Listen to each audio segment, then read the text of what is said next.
Bien-aimés, alléluia, que notre Dieu, notre Seigneur soit loué.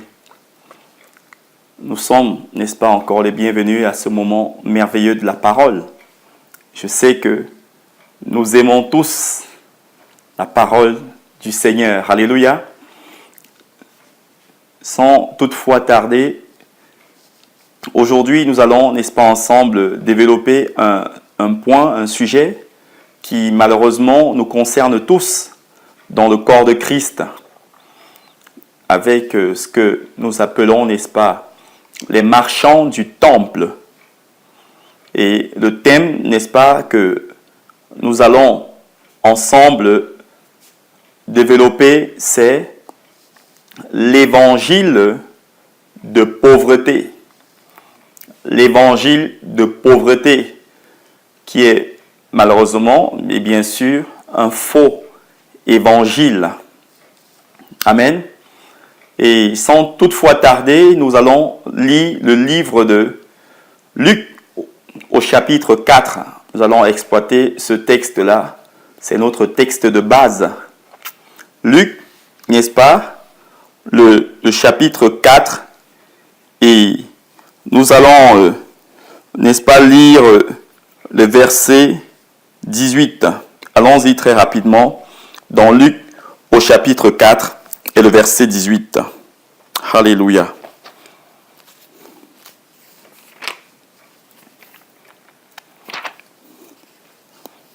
Luc au chapitre 4, le verset 18. La Bible nous dit ceci.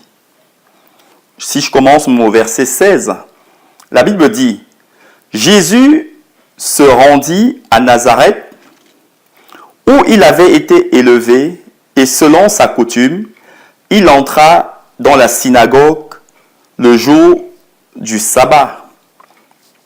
Et il se leva pour faire la lecture. Verset 17. Et on lui donna le livre du prophète Ésaïe. Et l'ayant déroulé, il trouva le passage où il est écrit, verset 18, qui nous concerne bien sûr. L'Esprit du Seigneur est sur moi, parce qu'il m'a oint pour évangéliser les pauvres. Il m'a envoyé pour guérir ceux qui ont le cœur brisé, pour proclamer aux captifs la délivrance et aux aveugles le recouvrement de la vue, pour mettre en liberté les opprimés, pour publier une année de grâce du Seigneur. Alléluia. Voici ce que le Seigneur, n'est-ce pas, nous enseigne ici au sujet de son évangile. L'évangile qu'il est venu, n'est-ce pas, nous communiquer. Nous voyons que cet évangile n'a rien à voir avec ce qui est prêché, n'est-ce pas, aujourd'hui dans nos bâtiments appelés églises. Alléluia. Et ce qui nous intéresse aujourd'hui, nous allons développer la suite, mais aujourd'hui, ce qui nous intéresse, que nous allons développer par la grâce du Seigneur, bien sûr, c'est le tout début. Il dit: l'Esprit du Seigneur est sur moi parce qu'il m'a oint pour évangéliser les pauvres. Parce qu'il m'a oint pour évangéliser les pauvres. Amen. Parce qu'il m'a oint pour, n'est-ce pas, évangéliser les pauvres. Les pauvres. Alléluia. Ça, malheureusement, ce texte a été très mal compris dans nos églises aujourd'hui. Parce qu'il m'a oint pour, n'est-ce pas, évangéliser les pauvres. N'est-ce pas? La question ici, c'est de savoir, n'est-ce pas, de quel pauvre, n'est-ce pas, s'agit-il ici? De quel pauvre s'agit-il ici, dans le monde il y a beaucoup de pauvreté. N'est-ce pas? En Afrique, en Asie, en Amérique, en Océanie, on en trouve beaucoup de pauvres. Mais comment ça se fait que le Seigneur dit, le Maître Yeshua, notre Père, dit que il a été oint pour apporter, n'est-ce pas, la bonne nouvelle, pour évangéliser les pauvres. Comment ça se fait que malgré cela, on continue d'y avoir des pauvres sur la terre? On continue d'y avoir des pauvres, n'est-ce pas, dans l'église. Alléluia. Les gens, n'est-ce pas, donnent sans cesse de l'argent dans les églises, mais plus ils en donnent, plus ils s'appauvrissent. Et ça, c'est très inquiétant. Alléluia. Mes amis, le temps est arrivé où nous devons travailler pour le salut de nos âmes. Alléluia. Travailler pour le salut de nos âmes. Fuyons, n'est-ce pas, tous les bâtiments appelés églises où on ne parle sans cesse de l'argent, et on ne voit pas à quoi sert cet argent. On ne voit pas ce que produit, n'est-ce pas, cet argent. Jésus n'est pas venu mettre en place, n'est-ce pas, un évangile pour de l'argent. Alléluia. Amen. De quel pauvre don s'agit-il? N'est-ce pas, ce texte me concerne. Il, n'est-ce pas, vous concerne aussi. Alléluia. Et ce point que nous sommes en train de développer, n'est-ce pas, n'est pas une critique. Ce n'est pas, n'est-ce pas, pour condamner les personnes. Non, c'est pour condamner les œuvres, n'est-ce pas, des faux envoyés. Alléluia. Et malheureusement, même certains envoyés ont chuté, n'est-ce pas, dans ce domaine-là. De quel pauvre s'agit-il ici, bien-aimés?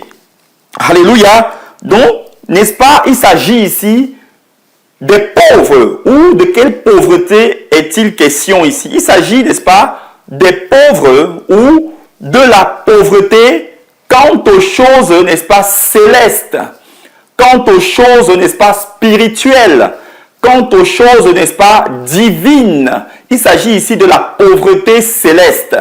Il s'agit ici de la pauvreté spirituelle. Il s'agit ici, n'est-ce pas, de la pauvreté divine, des choses de Dieu, des choses spirituelles, des choses qui ont trait avec le salut de nos âmes. Alléluia. Jésus, permettez-moi de l'expression ou du mot, s'en fout, mes amis. Ce qui importe Jésus, c'est le salut de nos âmes. Jésus n'est pas venu mourir à la croix pour que nous ayons beaucoup d'argent. Sinon, il serait resté assis sur son trône. Jésus est venu mourir à la croix et a versé son sang et a subi, malheureusement, tout ce qu'il a pu subir. Bien-aimé, tout ça pour le prix, bien-aimé, que devait coûter le salut de nos âmes. Alléluia. Si Jésus était venu nous montrer un modèle de richesse terrestre, un modèle de richesse selon les hommes, Jésus nous aurait en parlé de l'argent. Jésus lui-même qui est le modèle parfait, le modèle par excellence, n'est-ce pas, nous aurait montré qu'il avait beaucoup d'argent. Alléluia.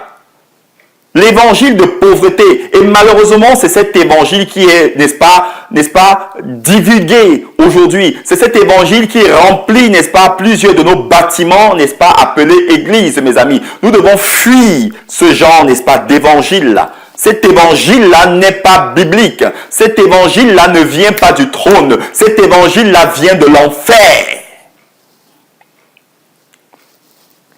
Donc, de quelle pauvreté avons-nous dit il est question ici? Quand il dit qu'il a été oint, n'est-ce pas, pour évangéliser, pour apporter la bonne nouvelle aux pauvres. Il s'agit ici, n'est-ce pas, quant, n'est-ce pas, aux choses, à la pauvreté, n'est-ce pas, spirituelle, des choses célestes, la pauvreté divine. Alléluia. Et nous pouvons, n'est-ce pas, vérifier ça dans quelques textes. Si nous allons, n'est-ce pas, dans le même livre, n'est-ce pas, de Luc, au chapitre 12, le verset 21. Allons-y très rapidement. Dans Luc, au chapitre 12, le verset 21. S'il vous plaît. Luc, le chapitre 12, le verset 21. Luc, chapitre 12, le verset 21. Je lis pour nous au nom de Jésus. la Bible dit, si je commence même au verset 13, il y aura plus, n'est-ce pas, de compréhension. La Bible dit, quant aux riches insensés qui avaient rencontré, n'est-ce pas, notre Seigneur, Yeshua, Jésus. La Bible dit au verset, à partir du verset 13, « Et quelqu'un de la foule lui dit, « Maître, dis à mon frère qu'il partage avec moi notre héritage. » Mais il lui répondit, Jésus lui répondit, « Ô homme, qui m'a établi sur vous pour être votre juge et pour faire, n'est-ce pas, vos partages. » Puis il leur dit, « Gardez-vous avec soin de toute avarice, car quoique les biens de quelqu'un abondent, il n'a pas la vie par ses biens. » Le Seigneur nous enseigne ici que les biens que nous pouvons posséder, bien-aimés, ne pourront jamais, n'est-ce pas, nous accorder la vie éternelle. En d'autres termes, ne pourront jamais nous accorder, n'est-ce pas, le salut de nos âmes. Il dit, car quoique les biens de quelqu'un abondent, il n'a pas la vie par ses biens, c'est-à-dire par le moyen de ses biens. Verset 16, et il leur dit cette parabole, les champs d'un homme riche avaient beaucoup rapporté. Et il raisonnait en lui-même, disant, que ferai-je? Car je n'ai pas assez de place pour recueillir mes fruits. Puis il dit, voici ce que je ferai. J'abattrai mes greniers, j'en bâtirai de plus grands, j'y amasserai toute ma récolte et tous mes biens. Verset 19. Puis je dirai à mon âme, tu as beaucoup de biens assemblés pour beaucoup d'années. My God. Repose-toi, mange, bois et réjouis-toi.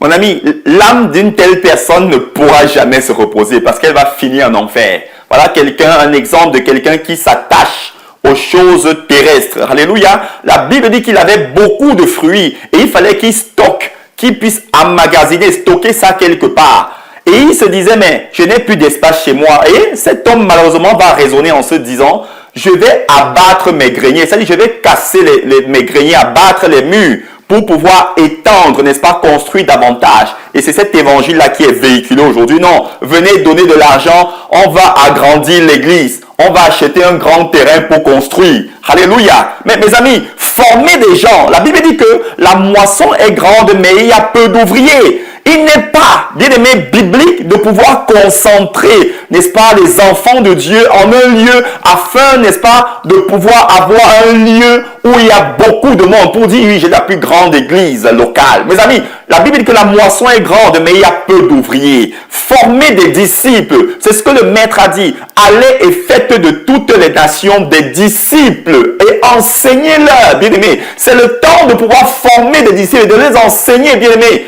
Au lieu de piller les gens, de demander aux gens, apporter de l'argent pour qu'on construise, on achète un terrain, bien aimé. Formez des disciples et vous les envoyez dans des églises ou des maisons, bien aimé. Là, la pression financière ne reposera pas sur les enfants de Dieu. Alléluia. Et cet homme va dire qu'il va abattre ses greniers, il va détruire les murs afin d'avoir plus d'espace pour construire un grand truc. Voilà la vision, n'est-ce pas, mondaine, la vision terrestre, la vision apostate. Et c'est la vision dont plusieurs de soi-disant pasteurs, apôtres, prophètes, tout ça, n'est-ce pas, la vision ventrale, parce que là, on veut bâtir une pyramide, on veut bâtir, n'est-ce pas, le système babylonien, mettre en place, n'est-ce pas, son système babylonien. La Bible dit, il dit, verset 20, mais, ayant raisonné ainsi, Dieu lui dit, insensé, cette même nuit, ton âme te sera demandée. Et ces choses que tu as préparées, à qui seront-elles? Tu as passé ton temps à amasser des trésors sur la terre, de l'argent, à amasser du matériel. Maintenant, à qui, n'est-ce pas, ces choses-là reviendront? Parce que tu vas mourir, tu iras en enfer, ton âme ira en enfer. Et ces choses-là resteront sur la terre et elles seront détruites par la suite. Parce que la Bible dit que la terre d'à présent, bien aimé, est réservée pour le feu. Et verset 21, la Bible dit, ce qui nous concerne, il en est de même de celui qui amasse les biens pour lui-même et qui n'est pas riche en Dieu. Waouh! Alléluia! Il en est de même. Il en est ainsi de celui qui amasse des biens pour lui-même et qui n'est pas riche en Dieu. Voilà pourquoi Jésus a dit dans Luc chapitre 4, le verset 18, que il est venu, il a été loin pour évangéliser les pauvres. Les pauvres, n'est-ce pas, quant aux choses célestes, quant aux choses spirituelles, quant aux choses divines. Et Jésus nous dit aussi, verset 21, dans Luc chapitre 12, verset 21, que, bien-aimés, il en est ainsi de celui qui amasse des biens pour lui-même et qui n'est pas riche en Dieu. Donc Jésus était venu évangéliser ceux et celles qui ne sont pas riches en Dieu. En d'autres termes, qui n'ont jamais acquis la richesse céleste. Et c'est quoi la richesse céleste? C'est la vie éternelle, bien-aimés. C'est le salut de notre âme. Voilà la vérité de la parole. Donc, quand il dit qu'il est venu évangéliser les pauvres, ça n'a rien à voir avec l'argent, monnaie. Ça n'a rien à voir avec les billets de banque, mes amis. Ça n'a rien à voir avec le matériel. Ça n'a rien à voir avec les choses. Il a dit, amassez-vous des trésors là-haut dans les cieux, là où il n'y a point de rouille, ni de teigne. Alléluia. Au lieu de s'amasser, n'est-ce pas, des choses sur la terre où il y a de la rouille et de la teigne, des choses qui vont périr par le feu. Amen. Alléluia. Oui, c'est la vérité de la parole, mes amis. Depuis combien de temps tu donnes de l'argent dans ton église locale? On te promet que tu vas être riche. On te promet que tu seras béni. Mais tu n'es jamais béni. Tu n'es jamais riche. Si cet argent que tu as donné depuis que tu fréquentes ces lieux-là, bien-aimé, avait été mis dans un compte d'épargne, tu aurais beaucoup d'argent aujourd'hui qui t'aurait permis, n'est-ce pas, de solder tes dettes, de solder tes crédits. Oui, parce que tu es tellement endetté. Beaucoup d'enfants de Dieu sont endettés. Ils ont financé les pasteurs. Ils ont financé, n'est-ce pas, les voyages des pasteurs. Ils ont financé, n'est-ce pas, les logements des pasteurs. Et ils se retrouvent chargés de dettes aujourd'hui, mes amis. Qui vous avez envoyé là-bas? On reste dans une église 10, 15, 20 ans. On est toujours bébé spirituel, mes amis. On est incapable d'écouter Dieu. On n'a aucune intimité avec Dieu. On ne reconnaît même pas la voix de Dieu. C'est grave, mes amis. Permettez-moi du mot, c'est dégoûtant. Et continuons comme ça, nous allons finir en enfer.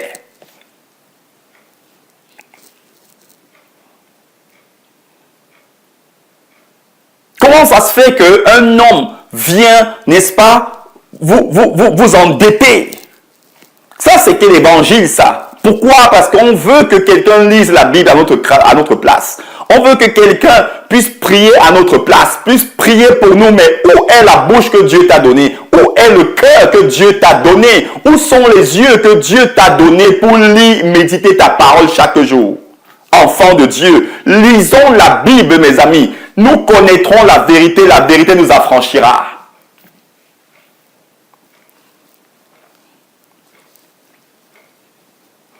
Allons-y très rapidement pour la continuité dans le livre d'Apocalypse. Apocalypse au chapitre 3, le verset 17. Nous allons encore avoir un autre exemple de ce texte-là. L'évangile de pauvreté. Apocalypse chapitre 3, verset 17. En ce qui concerne l'église de Laodicée. La Bible dit ceci. Apocalypse 3, verset 17. Car toi, église de Laodicée, tu te dis riche. Toi, église de Laodicée, tu te dis riche. Tu te dis riche, comme, n'est-ce pas, l'évangile qui est prêché dans les églises aujourd'hui. Tu vas être riche. Ah, nous sommes les églises riches. Regardez les chaises. Les chaises sont très belles. Alléluia. Ça nous ramène à ce que les disciples avaient dit à Jésus en voulant le faire, n'est-ce pas, contempler le temple de Jérusalem, le deuxième temple dans Matthieu 24. Ils ont dit, Maître, regarde ces belles bâtisses, regarde ces pierres merveilleuses sur ce temple-là. Ainsi de suite. Le Maître les a répondu, leur donnant une réponse qui les a beaucoup, n'est-ce pas, attristés, qui les a beaucoup déçus. Il a dit qu'il ne restera ici pierre sur pierre qui ne sera détruite. Et ça, c'était une prophétie qui s'est accomplie. Et on a vu ce que ça a produit, la destruction du deuxième temple de Jérusalem.